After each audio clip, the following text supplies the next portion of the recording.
ರಾಜ್ಯದಾದ್ಯಂತ ಹಲವೆಡೆ ಮಳೆರಾಯನ ಅಬ್ಬರ. ಕೊಪ್ಪಳದ ಹಲವು ಗ್ರಾಮಗಳಲ್ಲಿ ಮಳೆಯ ಕೊರತೆ. ಮಳೆ ಇಲ್ಲದೆ ಹೂ ಬಿಡದ ಹೆಸರು ಬೆಳೆ.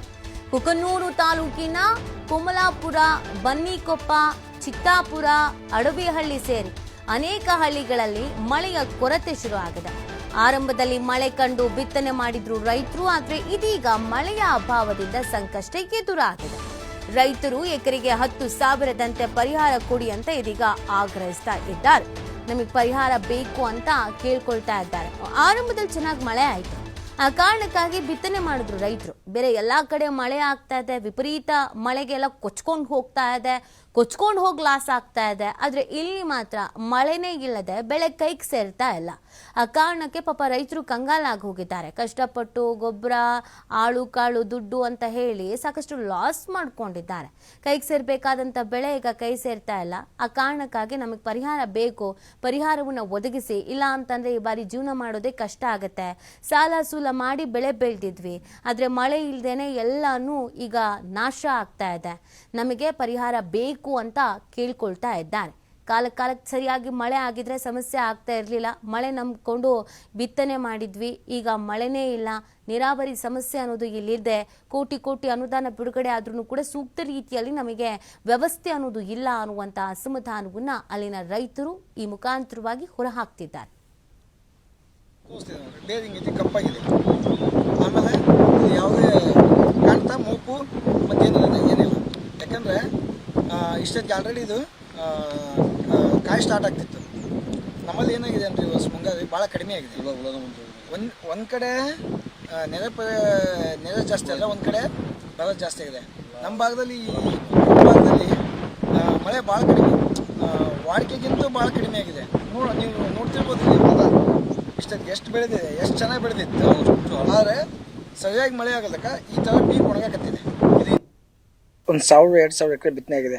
ಮತ್ತು ತಳಕಲ್ಲು, ಬನ್ನಿಕೊಪ್ಪ, ಕೋಮಲಾಪುರ, ಚಿತ್ತಾಪುರ, ಅಡವಿಹಳ್ಳಿ ಒಂದು 2-3 ಎಕರೆ ಬಿತ್ತನೆ ಆಗಿದೆ. ಏನಾಗಿದೆ ಅಂದರೆ ಈ ವರ್ಷ ನಮ್ಮಲ್ಲಿ ಮುಂಗಾರು ಸರಿಯಾಗಿ ಮಳೆ ಆಗಿಲ್ಲ.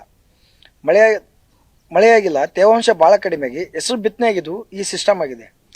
ನೋಡಿರ್ಬೋದು, ಯಾವುದೇ ಒಂದು ಕಾಯಿ ಇಷ್ಟೊತ್ತಿಗೆ ಕಾಯಿ ಸೆಟ್ ಆಗಬೇಕಾಯಿತು. 45 ಡೇಸ್ ಕ್ರಾಪ್ ಇದೆ, 45 ದಿನಕ್ಕೆ ಇಷ್ಟೊತ್ತಿಗೆಲೆ ಕಾಯಿ ಸೆಟ್ ಆಗಬೇಕಾಯಿತು. ಇವತ್ತು ತೇವಾಂಶ ಇಲ್ಲಕ್ಕೆ ಪೀಕ್ ತನ್ನ ಇಷ್ಟಕ್ಕೆ ತಾನೇ ಒಣಗಾಕತ್ತಿದೆ. ಅದಕ್ಕೆ ಸರ್ಕಾರ ಏನು ಮಾಡಬೇಕು, ಇಲ್ಲಿ ಏನು ಕುಕ್ನೂರು ಭಾಗದಲ್ಲಿ ಹೆಸರು ಬೆಳೆದಿರ್ತಕ್ಕಂಥ ರೈತರಿಗೆ ಎಕರೆಗೆ 10,000 ರೂಪಾಯಿದಂಗೆ ಪರಿಹಾರ ಕೊಡಬೇಕು. ಯಾಕಂದರೆ ಇವತ್ತೇನು ಎಕರೆಗೆ 10-15 ಸಾವಿರ ಖರ್ಚು ಮಾಡಿ ಬೆಳೆ ಹಾಕಿದ್ದಾರೆ. ಆಮೇಲೆ ಇನ್ನೊಂದು ಏನು ಸಮಸ್ಯೆ, ನಮ್ಮಲ್ಲಿ ಇವತ್ತಿನವರೆಗೆ ಒಂದು ನೀರಾವರಿ ಇಲ್ಲ.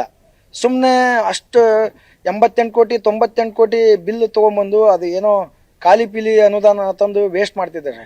ಸರ್ಕಾರ ಏನು ಮಾಡಬೇಕು, ಮಾನ್ಯ ಇಲ್ಲಿ ಯಲಬುರ್ಗಾ ಕ್ಷೇತ್ರದ ಶಾಸಕರು ಸದನದಲ್ಲಿ ಒಮ್ಮೆ ನೀರಾವರಿ ಬಗ್ಗೆ ಚರ್ಚೆ ಮಾಡಿಲ್ಲ.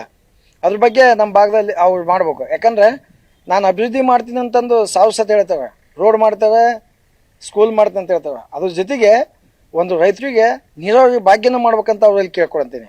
ನೋಡ್ಬೋದು ಮಾನ್ಯ ಇಲ್ಲಿ ರೈತರು ಬೆಳೀತಕ್ಕಂಥ ಬೆಳೆನ ಎಷ್ಟು ಲಾಸ್ ಆಗಿದೆ ಅಂತಂದು. ಇವತ್ತು ಸುಮಾರು ಒಂದು ಬಿತ್ತನೆ ಮಾಡ್ಬೇಕಾದ್ರೆ ಸ್ವಲ್ಪ ಹಸಿ ಇದ್ದಿದ್ದು ಅವಾಗ ಬಿತ್ತನೆ ಮಾಡಿದ್ದು. ಇವತ್ತಿನ ನಾವು ಮಳೆ ಕಂಡಿಲ್ಲ. ಒಂದು ಕಡೆ ಸಿಕ್ಕಾಪಟ್ಟೆ ಹೆಸರು ಬಿತ್ತನೆ ಮಾಡಿದ್ದೀವಲ್ಲ, ಈ ಪೂರಾ ಅಷ್ಟು ಮಳೆ ಆಗಲ್ದ ಡ್ರೈ ಆಗ್ಬಿಟ್ಟಿದೆ. ಫುಲ್ ಎಲ್ಲ ರೋಗ ಬಂದ್ಬಿಟ್ಟವು. ಮಳೆ ಇಲ್ದ ಒಳಗೆ ಅಷ್ಟು ಬೇರೆ ಒಣಗ್ಯಾವು. ಹಾಗಾಗಿ ಹೆಸರು ಅಂತಾರ ಅದು ಬರಲ್ಲ ಅನ್ನೋದು 100ಕ್ಕೆ 100 ಕನ್ಫರ್ಮ್ ಆಗಿಬಿಡೋದು ನಮ್ಗೆ.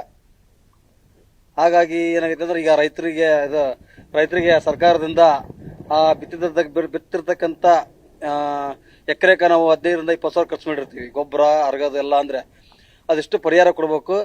ಈಗ ನಮ್ಮ ಭಾಗಕ್ಕೆ ನೀರಾವರಿದೊಂದು ಯೋಜನೆ ತರಬೇಕು, ತಂದು ನಮ್ಗೆ ರೈತರಿಗೆ ಎಲ್ಲ ಅನುಕೂಲ ಮಾಡಿಕೊಡ್ಬೇಕಂತ ಸರ್ಕಾರಕ್ಕೆ ಮನವಿ ಮಾಡ್ತಿದ್ವಿ. ಹೆಸರು ಬಿತ್ತನೆ ಮಾಡಿದ್ದೀವಲ್ಲ, ಈ ಪೂರಾ ಅಷ್ಟು ಮಳೆ ಆಗಲ್ದ ಡ್ರೈ ಆಗ್ಬಿಟ್ಟಿದೆ ಫುಲ್.